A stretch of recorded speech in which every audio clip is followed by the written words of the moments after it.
Abi şöyle bir soruyla başlayayım. 6 Ocak'tan bu yana tartışıyoruz, konuşuyoruz. Türk medyasına baktığımız zaman, böyle trollere baktığımız zaman sanki Suriye Demokratik Güçleri, SDG, Kürtler, YPG çok ağır bir yenilgi almış, yenilmiş gibi bir tablo çiziyorlar. Gerçek böyle midir? Yani sahaya baktığımız zaman şu an ne görüyoruz?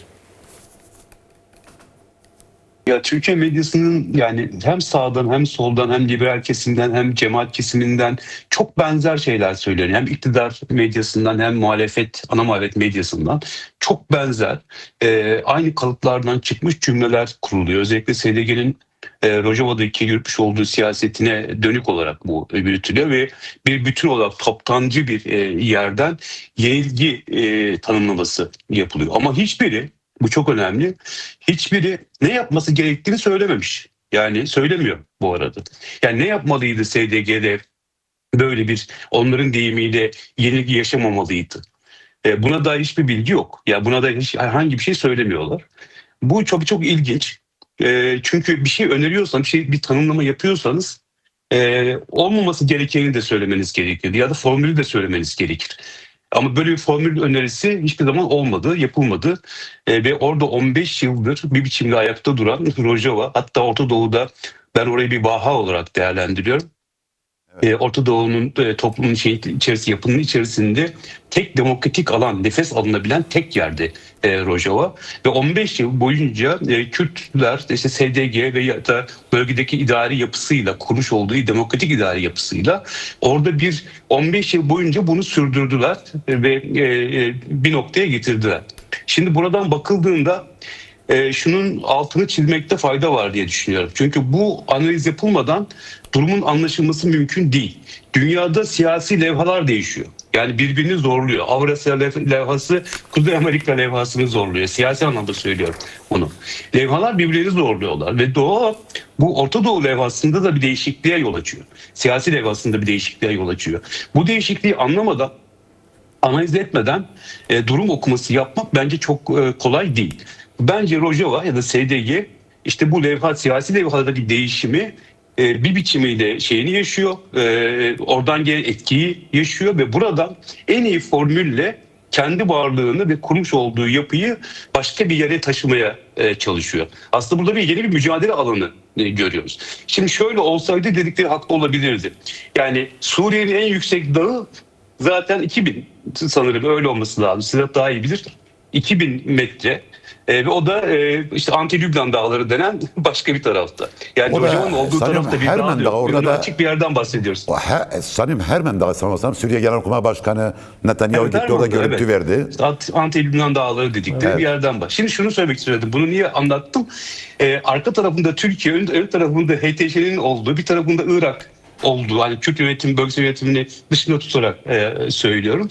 O bölgede bir alanda bölge tutmaya çalışıyorsunuz. Bu kolay bir iş değil. Bu herkesin yapabileceği bir iş değil ve bir biçimiyle SDG oradaki dengeleri koruyarak, yani asıl mücadele alanını diplomasi üzerine kurduğu için, oradaki yapı üzerine kurduğu için doğal olarak mücadele alanında diplomasi olmuş ve dengeleri okuyan bir diplomasi yaparak varlığını sürdürmeye çalışmış. Arkasında bir dağ olsaydı, büyük bir dağ olsaydı belki de 100 yıl boyunca orada o varlığı başka biçimlerde sürdürebilirdi. Öyle bir durum yoktu ortada. Ama bir metafor yaparsak, olmayan bir yer için Türkiye'nin bir metafor yaparsak, dağla ilgili bir metafor yaparsak, yani şu anda 7 kıtada Kürdistan'ın 4 parçasına ayağa kalkmış milyonlar SDG için bir dağ oluşturmuyor mu? Metafor arası söylüyorum sadece. Tabii o olmadan zaten bunu taşıması mümkün değil. O yüzden dedi mücadele alanı farklılaştı. Evet. Orta Doğu'da diplomasi yapmak zorundasınız. Yapmadan bu işi götüremezsiniz. Dengeleri kollamak zorundasınız. Bu dengeleri kurmadan hareket edemezsiniz. Siyasi okumalar yapmak zorundasınız. Siyasi okumalar yapmadan hareket edemezsiniz. Bu yanıyla oradaki okumayı yapanların büyük çoğunluğu ya da oraya dönük, SDG'ye dönük olarak yenildi propagandasını yapan ya da bu tanımlamayı keskin bir yerden yapanların birçoğu asla şunu söylemiyorlar. Ne yapsaydı da doğru olurdu? Yani SDG ne yapsaydı doğru olurdu? Buna dair hiçbir formülleri yok. Buna dair hiçbir önermeleri yok. Ne yapıyorlar? Sonuçtan bakıp biz demiştik ya da o politik doğruculuk üzerinden bir hikaye kurmaya ya da bir şey anlatmaya çalışıyorlar. Burayı da aslında barış karşıtlığı diye tarif ettiğim, benim o barış karşıtlığı havuzu dediğim yere doğru akıtıyorlar ve aslında bu iş böyle olmaz, bu iş böyle yürümez. Ne yapalım? Ne yapsın yani Kürtler bir bütün olarak? Savaşsınlar. Zaten savaşıyorlardı. Ya savaşırken de beğenmiyordunuz. Barışırken de beğenmiyorsunuz. Orada yapı kurarken de beğenmiyorsunuz. Orada o yapıyı korumak için mücadele ederken de beğenmiyorsunuz. Yani hiçbir koşulda beğenilmeyen bir şey var. Kürtlere dönük böyle bir yaklaşım var. Ve sanırım bu en sağından soluna, işte liberalinden cemaatine kadar aynı yerden bu Bazen cümleler mesela şöyle, biraz şöyle Türkiye'nin, sorum şu, Türkiye'nin bu cihadistlerin bu kadar patronluğu yaparak Kürtlerle olan bütün köprüleri yıkma bahanesine bu siyaseti Türkiye neye mal olacak? Yani Türkiye buradan hiç yara almadan çıkabilir mi? Türkiye hani o boş sahada yürüyen muzaffer asker gibi mi olacak, yoksa 8 Mayıs 1945'teki tabloyla mı karşı karşıya kalacak? Evet, bence bu toplamda buradan zarar almadan çıkabilecek bir yapı olduğunu düşünmüyorum. Devlet açısından da böyle, örgütler açısından da böyle. Klasik bir örnek olarak vereceğim. Bugün yani durumu anlamak açısından söylüyorum. Bu arada Türkiye medyasında ya da birçok kesimden gelen SDG'nin yenildiğine dair yapılan tanımlamalara dair de bir şey söyleyeceğim. Çünkü başka türlü anlatamıyoruz bu meseleyi. Anlatmaktan da yorulduk bir yanıyla. Yani sürekli anlatan pozisyonda olmak da biraz kötü. İnsan anlaşılmak da istiyor bir yanıyla. Şöyle bir durum var. Dün Hamas vardı, bugün Hamas yok. Dün Gazze diye bir yer vardı, Gazze dümdüz oldu. Hizbullah Lübnan Hizbullah'ı vardı. Bugün küçük bir alana sıkışmış durumda. Esad vardı. Esad kaçtı gitti. Yani yani bu bölgede inanılmaz şeyler yaşanıyor ve oluyor bir yandan da. Şimdi bunları görmeden, bunları anlamadan yorum yapmak çok anlamlı gelmiyor bana. Sanki bunlar hiç olmamış ve yaşanmamış gibi davranılıyor. Böyle bir durum PKK'nin de, Kürt siyasi hareketinin de, Rojava'nın da, birçok şeyin de, yapının da başına gelebilecek de sonuçlar. Örneğin Öcalan'ın ifade etmiş olduğu Gazze yaratmak istiyorlar Rojava'dan ya da yeni Gazze'ler yaratmak istiyorlar cümlesi de bence buraya atıf yapan bir karşılığı var. Dolayısıyla bölgenin tehlikeli hali çok yüksek. İşte bugün Irak'ta yaşanan Haçlı-Şabi meselesi hikayesi çok tartışıldı ya SDG üzerinden. Bu meselenin kendisi de yeni bir çatışma alanının oluştuğunu bize gösteriyor. Yarın İran.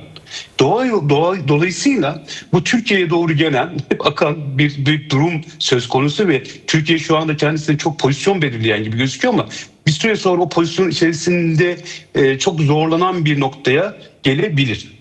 O yüzden Türkiye'nin propagandasını anlıyorum. Büyük zafer kazanmış ya da kazanan devlet pozisyonunu anlıyorum. O propagandasını anlıyorum. Çünkü o bir psikolojik savaş yöntemi aynı zamanda. Bunu yapmak zorunda. Ama hayatın gerçekliği, Orta Doğu'nun gerçekliği böyle değil.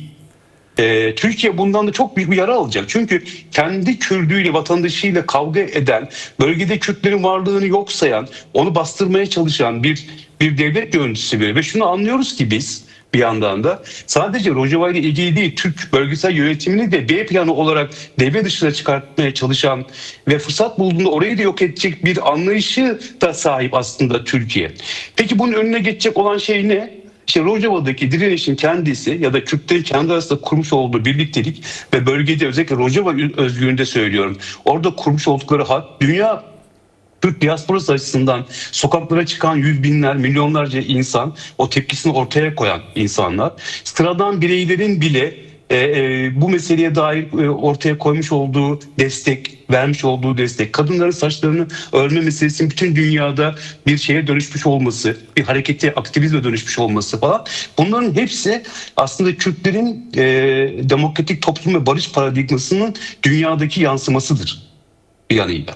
Bu kadar geniş çapta bir kabul görmesi Kürt hareketiyle Kürt siyasetinin Rojava'nın kabul görmesinin temel sebeplerinden bir tanesi bu siyasetinin de yürütülmüş olmasıdır. Bu siyasetin de demokratik varlığıdır aynı zamanda. Buradan bakınca Türkiye nasıl bir pozisyonda gözüküyor şu anda? Kürtleri ezmeye çalışan, cihadistleri destekleyen, IŞİD'i destekleyen bir yerde gözüküyor. Tamam, dünyanın içinde bulmuş olduğu durum da buna çok müsait bu arada. Bütün dünyada sağcılık yükseliyor. İşte o Amerika stratejik güvenlik stratejisi diye bahsedilen anlayışın bütün dünyaya yayılmış olması, bütün dünyada sağcılığın yükselmesi, Sedat'ın bahsettiği o haydutluk hali, bunların hepsi bir yandan da Türkiye'nin bu özgüvenini bu şişme özgüven diyorum. O şişme özgüveni daha da büyütüyor. Daha da hoplatıyor. Ama bu çok uzun vadede, kısa vadede böyle olabilir ama uzun vadede çok ağır sonuçları olacak Türkiye açısından. Bunu göreceğiz ve bunu yaşayacağız. Kesinlikle bunu göreceğiz bu arada. Bir son söz söyleyeyim buna dair. Şara'ya dair. Sedat çok doğru bir şey söyledi çünkü. Eğer Şara ile DSG arasında yani bir anlaşma sağlanır ve bir süreç başlarsa, bu arada Şara ve HTŞ'nin kendi içerisinde bir iktidar savaşı da başlayacak. Şimdi ona da şahitlik edeceğiz biz. Yani her şey Trump'ın hayal ettiği gibi ya da bölgedeki emperyalist ülkelerin hayal ettiği gibi olmayabilir. Çok farklı gelişmeler yaşanabilir. Tıpkı Irak'ta seçimlerde Maliki'nin seçilme hikayesi gibi. Hani böyle bir tartışma da var ya. Evet, biraz sonra bunlar da dahil buna. çünkü bu Maliki meselesini dün Tom Barak bir tweet attı.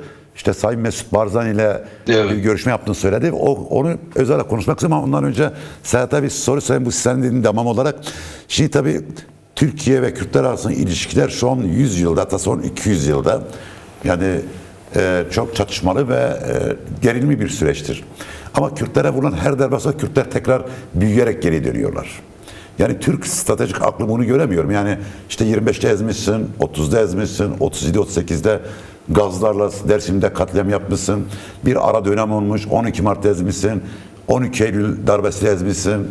İşte 84'te başlayan silahlı mücadele 90'lı yıllar 4000 tane köy yakmışsın, 17 bin kişi öldürmüşsün. Onu da geçtim 2015'te şehirleri yerle bir etmişsin.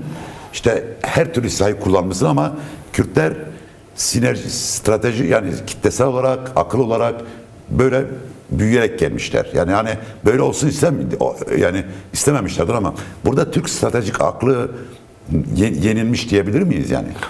Yani şu aslında yani bu 1845'lerde ben özellikle bugünü biraz da ona benzetiyorum. Şu açıdan benzetiyorum. Bütün o önceki yüzyıllara baktığımızda ilk defa biz 1845'lerde hakikaten bir Kürt birliğini görüyoruz. 7-8 tane Kürt mirinin bir araya gelip Bedirhan ve öncülüğünde bir hareket başlatıyorlar. Başarılı bir harekettir. Belli bir şeyi de kırıyorlar aslında. Tanzimatın uygulamasını bir 20 yıl geciktiriyorlar. Evet. Tanzimat bir Kürdistan'a bir tasfiye sürecidir. Her ne kadar bize devletin modernleşmesi olarak sunulsa da bu sentralizasyon, merkezileşme babında Kürdistan'daki mirlerin tasfiye süreciydi. Bunu geciktirdiler. 20 yıl boyunca bunu geciktirdiler. Ve ilk defa bundan sonra tekrar hakikaten böylesi yine bir ulusal bir kenetlenme görüyoruz. Bu her ne kadar uluslararası komplolar ne kadar güçlü olursa olsun bunu yener ya da yani yenemese dahi geciktirecek. Bunu söyleyebiliriz. Diğer bir husus şu, şimdi Türkiye siyaseti, yani özellikle Türkiye'deki bürokrasi son 10 yıl içinde, son 15 yıl içinde aklı melekelerini yitirdi.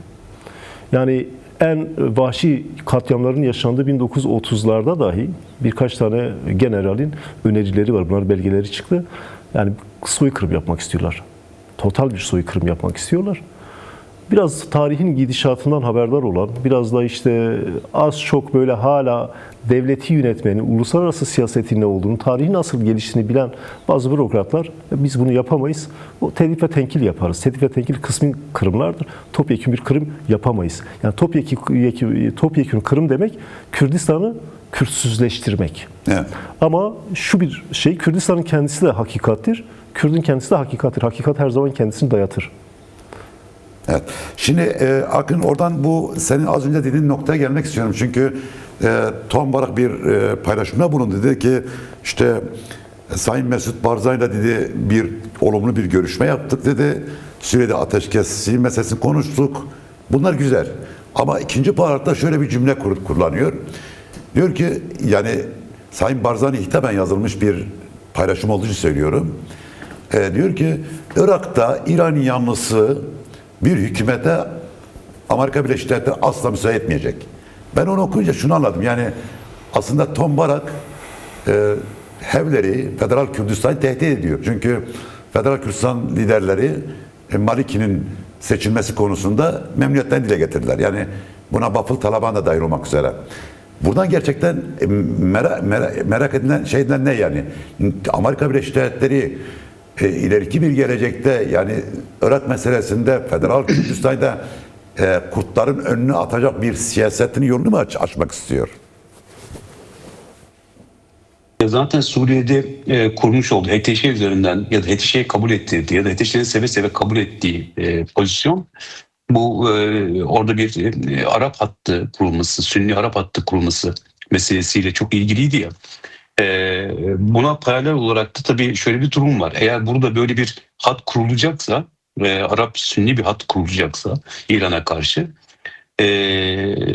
o zaman bölgesel Kürt yönetiminin çok bir değeri kalmayacak demektir orada. Bölgesel Kürt yönetiminin değerli kalabilmesinin bir yolu, önce buradan başlayarak söyleyeyim. Tabii ki Maliki'ye destek açıklaması yapmalı. Bence çok önemli bir diplomatik de bir şey bu, destek bu. Bu aynı zamanda eğer Maliki Cumhurbaşkanı olursa Kürtlerin bölgedeki, Kürt bölgesel yönetimin bölgedeki değeri de Amerikalılar için değerli olmaya devam edecektir bu yanıyla. Evet.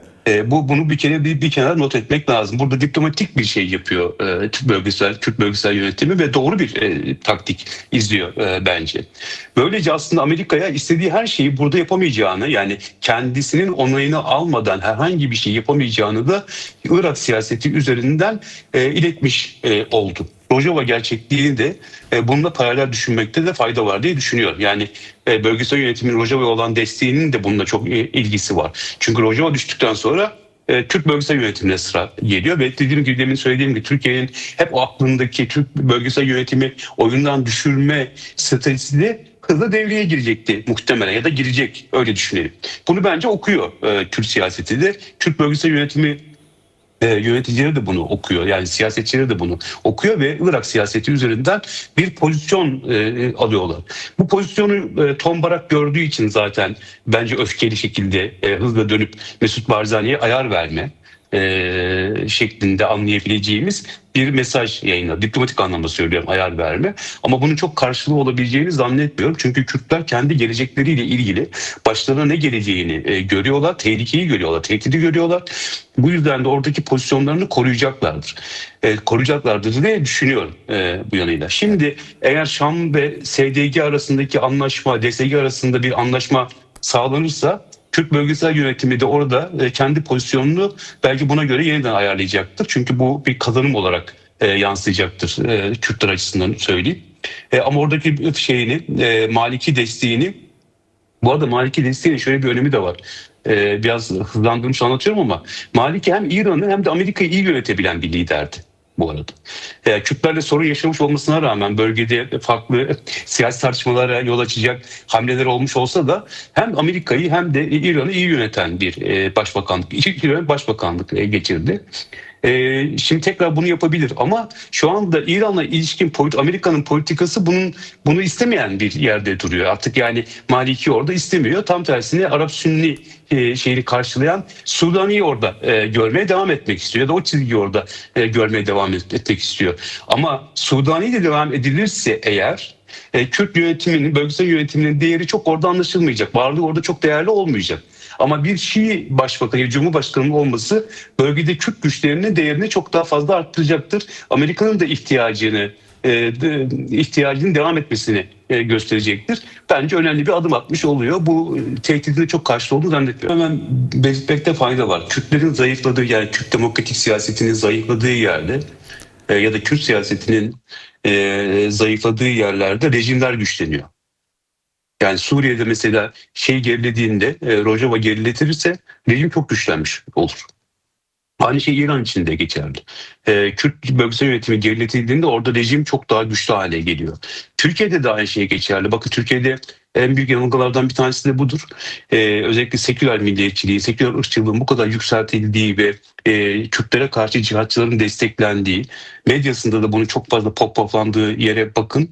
Şöyle bir hata yapıyorlar. Tarihsel anlamda söylüyorum bu hatayı. Yani siyasal anlamda söylüyorum bu hatayı, yaptıkları hatayı. Oysa Kürtler Türkiye'de zayıflarsa rejim güçlenir. Yani AKP rejimi daha fazla güçlenir.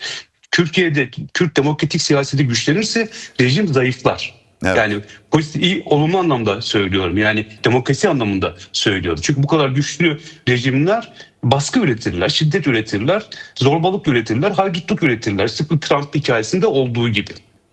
Bir kere bu önemli. İkincisi bu Rojava üzerinden tüm dünyaya Kürtler açısından Kürtlerin gösterdiği bir şey oldu. Kürtler bir bütün haline geldiler. Çok hızlı şekilde. Kendi tarihlerinde bile belki bu kadar hızlı olmamıştır bu süreç ama bu artık bilincin, ulusal bilincin belli bir noktaya geldiğini, olgunlaştığını, artık varlık mücadelesinden çıkıp ulus mücadelesinin çok daha geniş alanlarda, dünyanın birçok çeperinde, geniş bir yerde artık yeni bir inşayı zorunlu kıldığını da birazcık gösteriyor. Evet. Bunun en büyük sebebi de bence Türk siyasetinin demokratik ayağının çok güçlü olması, onu sürekli beslemesi, onu sürekli büyütmesidir aslında. Mesela şimdi diyorlar ya barış ve demokratik siyasetine aslında bu kadar gerek yok. Yani barış siyaseti yapmak isteyen, barış siyaseti bitti deniyor ya, ben tam tersi bir yerden bu okumayı yapıyorum. Tam tersi bunun güçlendirilmesi gerektiğini, daha fazla barış siyasetinin öne çıkarılması gerektiğini, o demokratik karakterin daha çok önde olması gerektiğini düşünüyorum.